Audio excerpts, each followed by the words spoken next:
Next question पे आते हैं, how classification is different from evolution. अब इस क्वेश्चन में आपसे ये पूछा जा रहा है कि क्लासिफिकेशन और इवोल्यूशन दोनों एक दूसरे से कैसे डिफरेंट होते हैं। भाई क्लासिफिकेशन और इवोल्यूशन दोनों कंप्लीटली डिफरेंट बातें हैं। क्लासिफिकेशन का मतलब तो ये होता है grouping of living organisms on the basis of their features. Living organisms को हम अलग अलग ग्रुप्स के अंदर डिवाइड कर देते हैं on the basis of their features, इसी को बायोलॉजिकल क्लासिफिकेशन बोला जाता है। और इवोल्यूशन तो कंप्लीटली डिफरेंट बात है।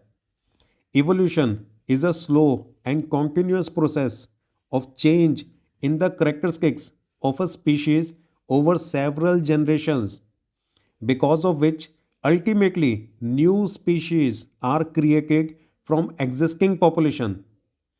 इवोल्यूशन का मतलब होता है एक नई तरह की स्पीशीज का क्रिएट हो जाना।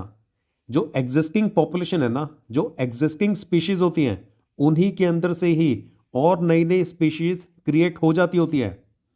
जो इवोल्यूशन है ये एक बहुत ही ज़्यादा स्लो प्रोसेस है और ये कॉन्टिन्यूअस प्रोसेस है, एकदम से इवोल्यूशन नहीं होता। इवोल्यूशन स्टेप बाय स्टेप होता है, जनरेशन आफ्टर जनरेशन, और इसमें बहुत ज़्यादा टाइम लगता होता है।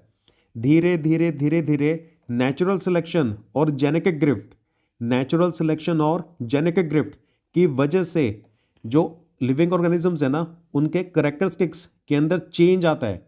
धीरे धीरे ये वाला जो चेंज है एक्यूमुलेट होता जाता होता है और उसी की वजह से जो एग्जिस्टिंग पॉपुलेशन है उसी के अंदर से ही और ज़्यादा नई नई स्पीशीज क्रिएट होनी स्टार्ट हो जाती होती है।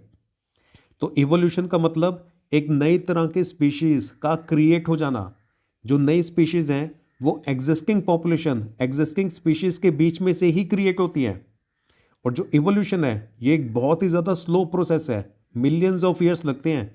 जनरेशन आफ्टर जनरेशन, धीरे धीरे बिट बाय बिट जो वेरिएशंस है ना वो एक्यूमुलेट होते जाते होते हैं और उन्हीं की वजह से इवोल्यूशन होता है। क्लियर हुआ? तो क्लासिफिकेशन का मतलब तो सिर्फ ग्रुपिंग करना होता है और इवोल्यूशन का मतलब होता है एक नई तरह की स्पीशीज का क्रिएट हो जाना।